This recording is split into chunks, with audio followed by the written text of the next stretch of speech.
Master Dilip, ये कौन है? इसका बैकग्राउंड क्या है? मास्टर अक्षय, अगर मैं आपसे कहूं कि मुझे इसका कुछ भी नाम नहीं पता तो आप मुझ पर विश्वास करोगे?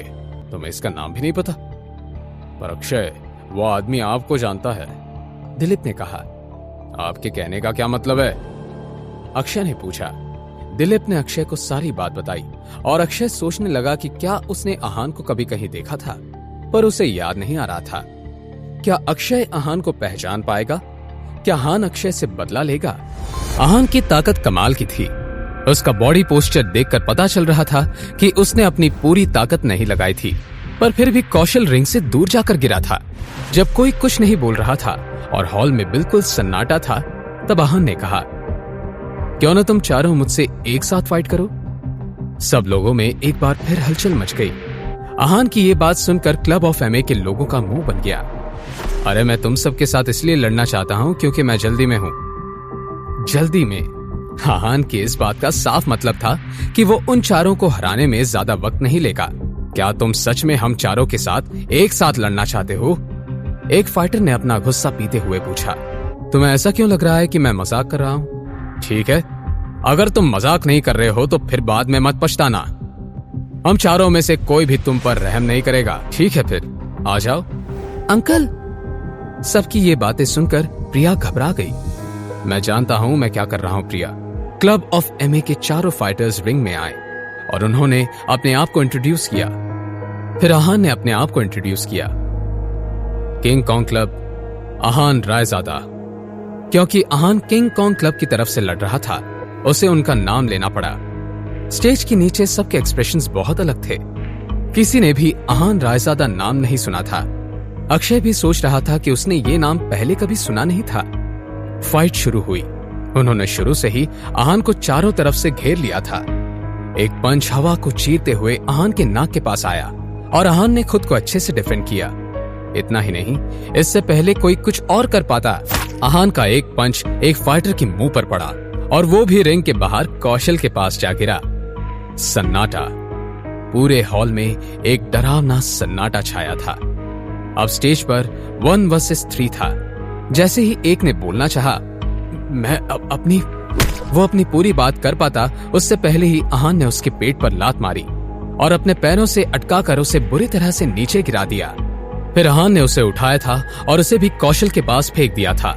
जैसे ही आहान ने अपने कदम बाकी दो की तरफ बढ़ाना शुरू किए, उन्होंने तुरंत हार मान ली और स्टेज से भागने लगे। उन्हें एहसास हो गया था कि आहान कोई मामूली इंसान नहीं था। उधर स्टेज के नीचे खड़े अक्षय की आंखें गुस्से से लाल थी। उसके 5 स्टूडेंट्स इस कदर हारेंगे, उसे इस बात का बिल्कुल भी अंदाजा नहीं था। उधर दिलीप के चेहरे पर हैरानी, चिंता और खुशी सब थे। आहान जब स्टेज से नीचे उतरा था, तब सबके मन में उसके लिए रिस्पेक्ट थी। किंग कॉन्ग क्लब का हर सदस्य उसे इज्जत से देख रहा था। जो सबसे ज्यादा खुश थी, वो थी प्रिया। अंकल, आप अमेजिंग हैं। You are too good.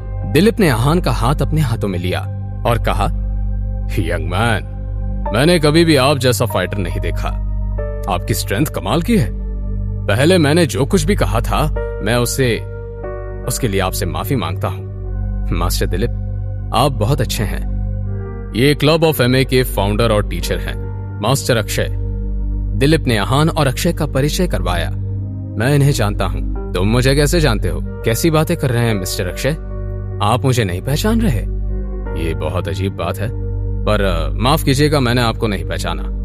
पर अगर आप मुझे जानते हैं और मैंने आपके साथ कुछ गलत किया है तो मुझे बताइए। जितना कि मुझे याद है, मेरी वजह से कभी किसी चींटी को भी तकलीफ नहीं हुई है।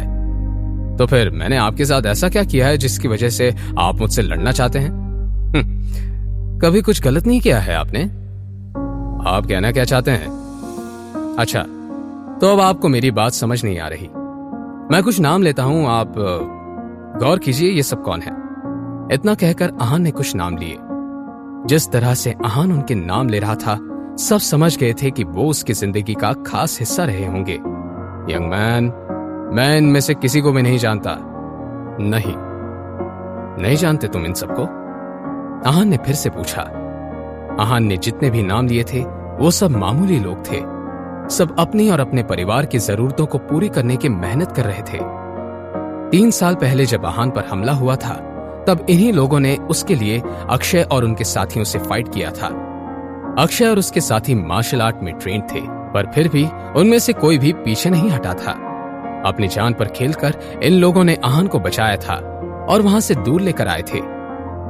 अब क्योंकि तुम उन्हें जानने से इनकार कर रहे हो, तो फिर आहान ने इतना कहा और अक्षय को पंच किया। आहान के इस पंच से फाइटिंग हॉल का माहौल फिर से बदल गया था। उधर अक्षय इस पंच के बाद खुद को संभाल रहा था।